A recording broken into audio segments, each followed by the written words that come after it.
From the 28-yard line of Auburn. Bama going left to right. Bryce gets the snap, knee high. Looks, throws the fade route, near side end zone. Got it! Caught! Touchdown, Alabama! Caught by Ja'Cory Brooks in the end zone. And Chris Davis takes it to the back of the end zone. He'll run it out to the 10, 15, 20, 25, 30, 35, 40, 45, 50, 45. There goes Davis! Oh my God! Davis is going to run it all the way back! Auburn's going to win the football game! Auburn's going to win the football game! And Alabama has come from nowhere to defeat the Auburn Tigers in multiple overtimes. Titan Tigers. I was hoping you would actually go and like give an intro. I wanted a chance guest type intro today. I'm mute. You're mute. Okay.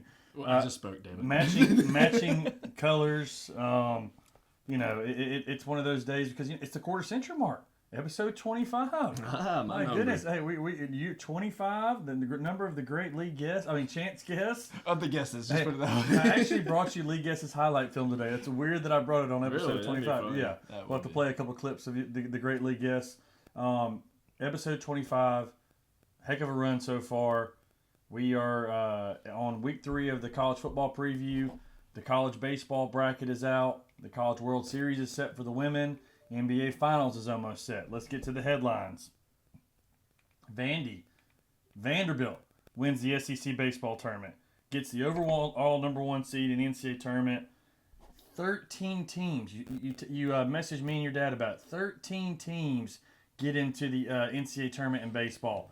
This is the second time this year you've messaged us that the SEC has broke a record for as many teams getting into a tournament. Well, it will be the third, I think, because they did it with basketball as well. That's what I'm saying, basketball and baseball. Well, no, football was also, wasn't it? Well, they just did it for the first time. They expanded it, so yeah. Well, true, so yeah. But I'm sure they'll probably break it this year. But yes,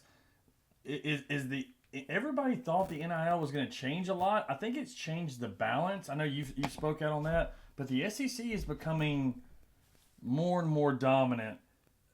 Is this, this is 13 out of 16 teams. That's incredible. Yeah. I mean, with Vandy being the best one out of all of them, proving it in the SEC championship. Well, we both obviously didn't get predictions right. Auburn didn't make the SEC championship game. Texas didn't make the SEC championship game. And Vanderbilt comes out. They were a big power a couple of years ago, and they've kind of fallen off a little bit. Some of these other up-and-comers like Tennessee and Mississippi State and Ole Miss who've won a couple World Series. Vanderbilt back in the mix, number 1 overall seed. We're going to do a rapid-fire section with you. I'm going to go over the 16 regionals, and I want you to give me the winners of each regional, and I'll give you my winner after you predict it. But there's a lot of teams. Auburn's hosting. I can't wait to get your predictions on that. But, yeah, Vanderbilt wins the SEC championship game. They defeat Ole Miss. Yeah. Hoover had a great weekend. There was a lot of people there. And so, like I said, obviously probably not as much of Alabama or Auburn would have made the final, but another good weekend for Hoover hosting it, and Vanderbilt takes the SEC championship. All right, NBA. After the game last night, Wolves and Knicks both down 3-1. Any chance of any one of these teams coming back? I mean, I was looking at the score last night, and the Knicks were down like, I think 7 or 8 at one point, and I was like, okay, they'll still stay inside the spread. Wasn't it at 8.5? No, 2.5. It was low. Yeah. Tonight's the one that. Tonight's the okay, that's what it was. Then I was thinking, okay, well they'll still be able to keep up, and apparently they couldn't even. This game this series was so weird because no home team had won until last night. But Halliburton, man, a triple double with no turnovers and 30 points. I don't think you can't play a better game at point guard than he played last night for the Pacers. Jeez. Siakam, remember he was on that Raptors team that won the championship. He's been big. He scored 39 in Game 3, in Game 2 to beat the Knicks at home. Has another big game last night. I mean, the Pacers look like they're the real deal, and now they're one win away from winning 130 to 121. That's a high-scoring basketball game. Yeah. But if you look at these numbers, look at Halliburton, 32, 12, and 15. That's and 0 turnovers. Look at that. Like that's Towns had 24, OG had 22, Bridges had 17, and Brunson had 31, and they lost the game. But then you look at some of these numbers: Siakam with 30, Naismith 16, Turner 13, Halliburton 32. Benedict comes off the bench and I was scores about 20. to say, yeah, you got Benedict Mathurin. Or But yeah, 32, 15, and 12. That's an incredible game. Now they go back to New York. And I mean, look at their players. The only one that wasn't performing was Robinson for the Knicks. New York has not won a game at home in this conference finals. They're due. Right? They're due. They're due. I think they win Game 5, and if Game 6, if somehow they could play their best game, then you have Game 7 at home. It's one of those things where, like, this is not the Wolves and Thunder, which is going back tonight to play in Oklahoma City. Look how even they have that. They still don't think the Knicks can win at home. Because they haven't won at home yet. But still, if you could look up the line, Chance, and with the game, It did show it, didn't it? 4.5. So the Knicks are favored by 4.5. Yeah. So if the Knicks win, is it any panic mode at all? Would you think that they could come back and possibly win on the road in 6, and then you're back in New York for Game 7? I mean, the Knicks have proven they've come through the entire series against Boston. So I think they could. So that would be the better chance where, like, the Wolves have to win 2 games in Oklahoma City. Yeah. The Knicks just have to win 1 game in Indiana now. Yeah. And 2 games at home. So that would be, the Knicks would be the one you would think could actually come back? Probably. Okay. The Wolves, I think, are the biggest underdog in this situation and probably the one that will surprise everybody, but I think the Knicks have the easier route. So I want you to go back to the Timberwolves last game. Okay. This, to me, is what so many people are talking about, the face of the league. Everybody was pushing Anthony Edwards. Anthony Edwards scored 16 points, and Julius Randle, their next best player, scored 5. 41 minutes. He never came off the court. He never came off the court, but in the first half, he was 2 of 5. Yeah, and look, on defense, he wasn't doing anything either. No. How do you shoot 4 or 5 shots in the first half if you're the best player on the team? That just can't happen. Maybe this was his off night where he's injured or he's hurt, and he was hoping his teammates was going to just pick it up for him and everything. Well, they almost did. They did. I mean, you look at the rest win. of this team. Look at their bench, man. Yeah. 23, 21. I mean, they got all of them. You make 12 threes in the bench and you lose the game. I've never seen that happen before. Yeah, that's ridiculous. But you look at your star players and they combine for 21 points. Yeah. It just, I think they're going to have a much tougher battle. But they say, the Thunder is the young and upcoming team. They've prepped so much for the draft when they traded Paul George, when they traded all these other players.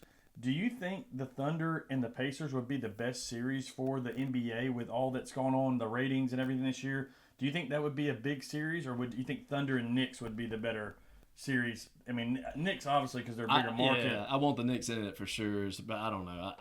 I guess the Knicks, whoever, is what I'm shooting for. So do you think that, but no chance? Do you think both these series are over and we have a Thunder Pacers final, or do you think Knicks come back? I want Knicks to come back. I hope they do, but I think they're both over. I think we're gonna have a Pacers Thunder final. You think? I think I could be wrong. So you don't think the NBA's rigged? You don't think they're gonna make it go for a game 7 for each of them? I didn't say we couldn't see a game 7 here. So, all right, I wanted to get your thoughts on this.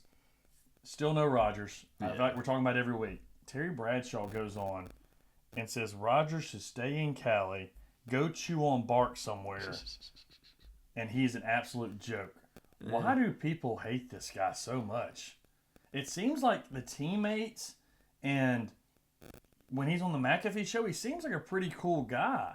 But everybody seems to just not like this guy. Well, it's not all the teammates don't like him. It's ones that kind of just saw him for a season or 2 and then dipped out. I mean, Devontae always speaks great about. That's what I'm saying. They don't all Jordy, Randall Cobb, all these other guys. They speak to Lazard. I thought you were saying they speak badly. No, they speak good. Okay. Yeah. No, the media hates him just because he's a free spirit type person. He's talking about going and doing hallucinogens and stuff like that. But hey, you're an adult. You do what you want. Yeah.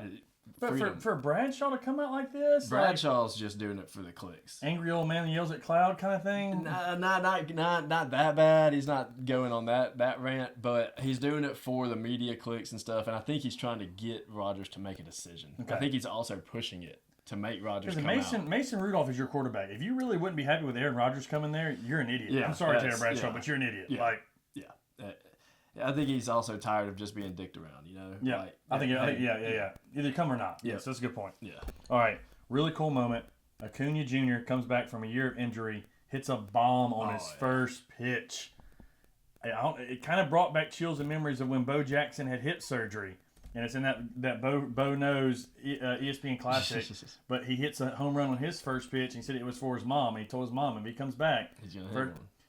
Is that the greatest thing you can do sports-wise, coming back after injury? Is there anything that could be? I mean, that's more of an individual moment, being a home run. I was about to say, baseball, you're only given the opportunity to come back and prove yourself one-on-one. But yeah, I mean, like Tom Brady could come back and you could throw a touchdown in your first play after an ACL tear, but like baseball is such a hard sport to hit. Is there anything I was wondering if you could think of that, like maybe coming and kicking a PK to win a soccer game? I don't know. Is there anything you could think of that you could come back after a year of injury and have that, like, you get to trot around the bases, the whole crowd's going crazy? Like, is there anything you could think of? Because that was just a really cool moment.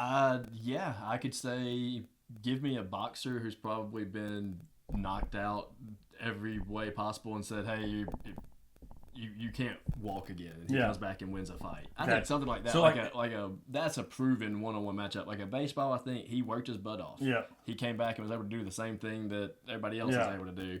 But he proved he had to come through an injury and redo it. So, like maybe like a first-round knockout after being out for a while or something like that. If McGregor came back when they broke his neck the year before and he came back. Like, that would be more impressive to me. I don't think it's ever happened, obviously. Yeah. That would be very impressive. And that's why I wanted to ask you that, because I'm like, what, like I said, just the moment, like it's such a cool moment in time. Everything seems like it happened so quick. But that baseball home run trot. That's like it was written in the stars for Exactly. You get that like 20, 30 seconds, and I'm sure you get a curtain call. So that was a really cool moment. Speaking of baseball with that, what team was it that just had he hit a home run and then was like skipping across from second base, and then they quit the game? It was in one of the... Oh, I didn't see that, no. It was in one of the college games. Would he skip? Did he miss the base or something? Or? No, he skipped it and was just like taunting. Okay. It was in the fifth. And the team walks off the field. Let me see what team it was. Yes, figure that out. I want to bring this up. We don't talk about women's sport enough. The next two topics are going to be on women's sports. SEC dominance against College World Series. 5 out of the 8 teams going to play in the College World Series for women in Oklahoma are SEC teams. Florida, Texas, Oklahoma, Tennessee, and I believe Ole Miss. No Auburn, Alabama this year. Like that to me. It was Sanford. That's right. I sent it to y'all. So he's showing the clip now. Sanford and Mercer. That's a bomb. That's a bomb. We'll put this clip up. But so he starts taunting at second base. Wow, he is really taunting. So you see all the players starting, and then the coaches call it after this. Even the umps are like, hey, this is too much. We got to get something paused. So the other team walks off the field. Mercer. The number 1 team. Or not number 1. Not number 4 against Sanford number 2. That's why they walked off number 4 when they were losing 1-5. You see the Sanford dugout. That is how upset the Mercer dugout is. Yep. Let's see. So we get to here. And they just start taking them off the field. And they left. Oh my God. I did not see that. An elimination game. Wow. So yeah, craziness in baseball lately. Yeah. But yeah, let's get back. Sorry. So yeah, girls, 5 out of 8 SEC teams make the College World Series. No Bama or Auburn this year. But there's still some representing SEC teams. I think, Oklahoma's always the favorite to win it all, especially when you play at home. But still, I know more than half the teams are coming. I look at the games, and the SEC teams are playing each other. It's like you go all the way to play in the World Series, and you're playing the teams from the SEC. It's like Florida plays Texas, Oklahoma plays Tennessee, Ole Miss plays Texas Tech, Oregon plays UCLA. So, did you already talk about the North Carolina? That's what I was going to bring up last. Okay, so yeah, did you see that story? I learned about it today. I thought I sent it to you this morning. No, you may have sent it to me. Okay. I came across it myself, so I didn't know. That's insane. Yes. So the oldest one was which one is it? So yeah, a little backstory. Nicole. Yes. The oldest one's Nicole, and she already was a stud at UNC. And then during COVID, she sat out a year, and then her sister went to play at the middle-aged Stanford. Ashley Chloe, I think, went to play at Stanford. Yes. And then you would think she'd go to UNC. Well, the one at UNC decided she wanted to transfer all the way across the country to USC. Yes. To the Trojans. Yes. To compete against her sister for whatever reason. Yet her sister was transferring to North Carolina. To play with the baby. To play with the baby who was coming out of high school as the #1 recruit in women's lacrosse. Yes. So this whole family of stud lacrosse players, they're just playing ping pong around the country, and now they all finally get to come back because of the COVID time and some red shirts.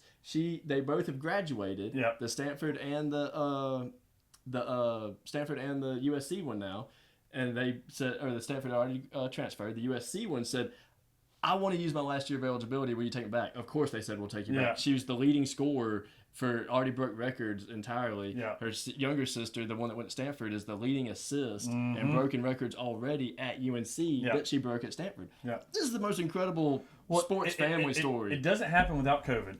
Yes, that's true. Because the first year that the oldest had to sit out the first year because COVID, the season got canceled, so she got that extra year. Yeah. When she goes to USC, she gets hurt. She tears something. Yes. And so she misses her whole redshirt senior year. Yes. And so she got another year. Yes. And the younger sister got hurt her freshman year, so she got another year. The one that was at Stanford. Yeah. Right? No, the one that was the one that just came up to UNC. Okay. So I think Ashley is the youngest. It's one. really not great. She's 20. The oldest is only 22, so they're 22, 20, and 18. Yeah. So it's a 6-year difference. So yeah, the oldest they had COVID and they had the hurt year. But again, it's not like a 24-year-old like we're seeing some in basketball. But they go and play for UNC. They go undefeated, win the national title. But now, what is this? The mother-daughter win national championship. So I haven't seen that. So on the same team, the coach, her daughter's on the team too. Oh, Never happened wow. before. So they go undefeated. They win the national championship. And especially the freshman, or the redshirt freshman, is like... Yeah, she's the best, the best of all of them. Yes. Which usually kind of proves to be the case because they're learning from their older siblings everything to do. But I want to bring that up because I'm like, I got 4 boys now. So I wanted to bring that up. You had your brother, like, you always talk, and LeBron's so big on like playing with his sons. Imagine like 3, not just 2. You see a lot of twins. The Boozer twins are coming up right now, but like... And of course the Balls did their thing, but... Rondé and Tiki Barber. I wanted to talk to you about yours. What are the age differences between... I know 3 of your boys are at least in the same 5 years. Yes. So... Yeah, it could happen for me, for sure. So you could have Carter as a senior, the other one as a sophomore, and the other as a freshman? The other would be an 8th grader. An 8th grade. Okay, so yeah, which, if he's good enough, could get brought up. But if Carter were to go to college in redshirt... I mean, but it could happen in high school if he's good. It could happen, but if Carter were to redshirt in college, he would be a redshirt senior. You could have a redshirt senior, a junior, and then a freshman. So 2 is crazy. You see the Manning brothers and stuff. Do we have a Burgin basketball legacy going somewhere like Florida? No.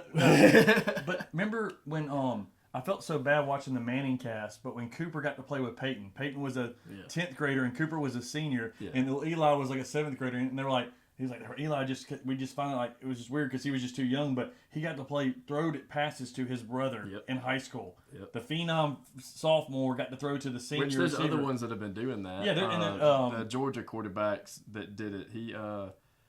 His brother was a tight end. I think I remember that. Yeah. It was very recently. Like, you see it so much with twins, like the Barber twins, the Boozer twins. There's a lot of great. The Brooke and Robin Lopez that played with each other at college and went to Stanford together. Yeah. But to see 3, that's what's crazy to me. 2, we've seen before, especially twins. But 3, and I mean, to find a sport that they're all 3 the best at, not just like, oh, we're good at it. No, they've proven to be the best in 3 different categories of it. Yeah. So I think that's a different type of legacy too, because you'll have kids that are, one's a baseball player, one's a basketball player, and one's a football player.